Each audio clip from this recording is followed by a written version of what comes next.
মুঘল সাম্রাজ্যের ইতিহাসে যিনি শুধু তলোয়ারের জোরে নয়, মানুষের হৃদয় জয় করে গড়ে তুলেছিলেন এক সোনালী অধ্যায়, তিনি ছিলেন জালালউদ্দিন মোহাম্মদ আকবর।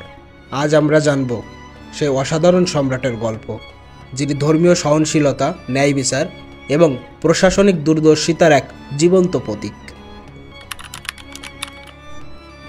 1542 সালে 15ই অক্টোবর সিন্ধু প্রদেশের উমরকোটে জন্ম নেন আকবর। তখন তার পিতা হুমায়ুন রাজ্যহারা, দুর্ভাগ্য আর যুদ্ধের ঘূর্ণিতে ঘুরপাক খাচ্ছেন। মাত্র 13 বছর বয়সে আকবর সাম্রাজ্যের ভার গ্রহণ করেন। হুমায়ুনের মৃত্যুর পর 1556 সালে পানিপথের দ্বিতীয় যুদ্ধের প্রাক্কালে সে অভিভাবক হিসেবে পেয়েছিলেন সেনাপতি বাইরাম খানকে, যার নেতৃত্বে আকবর প্রথম যুদ্ধেই জয়ী হন হেমচন্দ্র বিদ্যাধরের বিপক্ষে।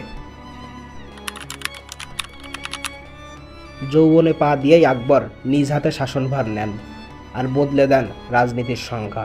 তিনি বুঝতেন, শক্ত হাতে শাসন মানেই ভয় দেখানো নয়, বরং বিশ্বাস অর্জনই একজন শাসকের প্রকৃত সাফল্য।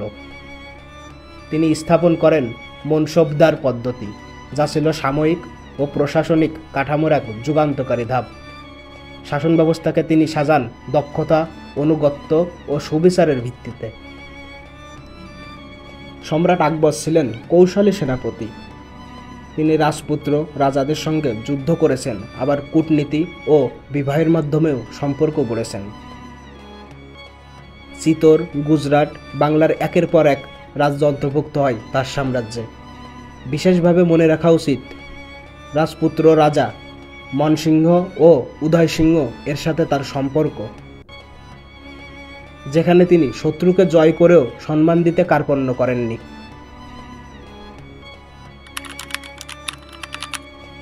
আকবর বুঝতেন, ভারতবর্ষ বহু ধর্ম, ভাষা, সংস্কৃতির এক মহান মিলন। তিনি ইসলাম ধর্মের অনুসারী হলেও হিন্দু, শিখ, খ্রিস্টান সকল ধর্মের মানুষকে সম্মান করতেন।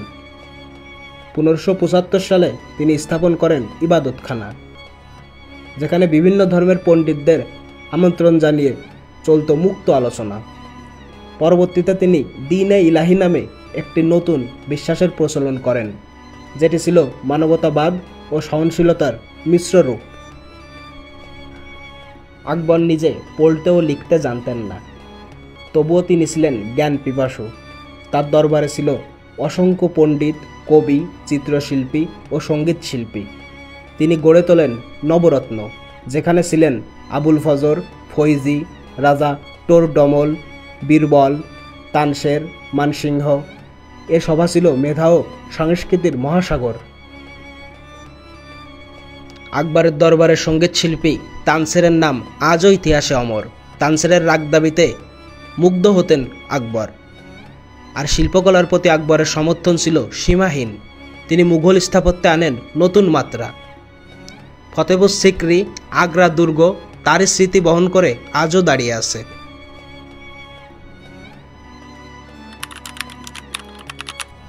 আকবর রাজস্ব নীতির সংস্কার করেন রাজা টোডরমেলের সহায়তায়।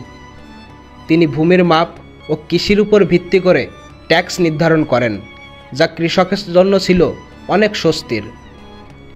তিনি জিজিরা কর উঠিয়ে দেন, যা মুসলিম শাসকরা সাধারণত অমুসলিম প্রজার উপর আরোপ করত।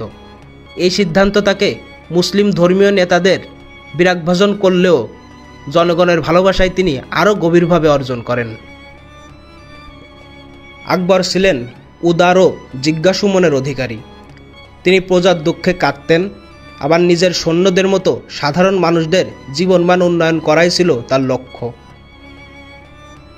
তিনি বিচার ব্যবস্থায় আনেন সচ্ছলতা এবং সকল ধর্মবর্ণের মানুষের কাছে নিজেকে পরিচয় দেন সম্রাট নয়, পরম রক্ষক হিসেবে।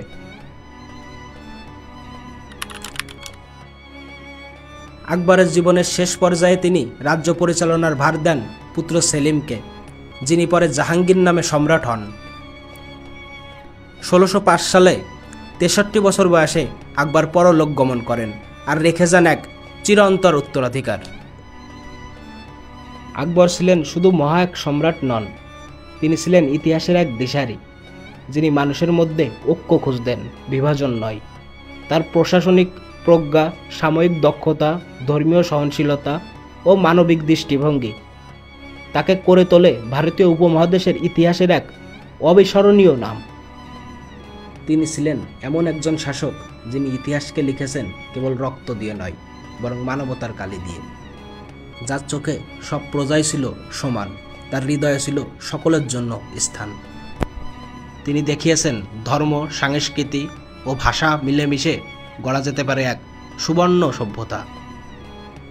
আকবর শেখায় সহনশীলতা কোনো দুর্বলতা নয়, বরং সেটাই সবচেয়ে বড় শক্তি। শক্তিশালী শাসক হওয়া যায় ভয় না দেখিয়ে, ভালোবাসা দিয়ে, শ্রদ্ধা দিয়ে। এই শিক্ষা আমাদের সমাজেও প্রাসঙ্গিক, যেখানে বিভাজন নয়, প্রয়োজন ঐক্য, মমত্ববোধ।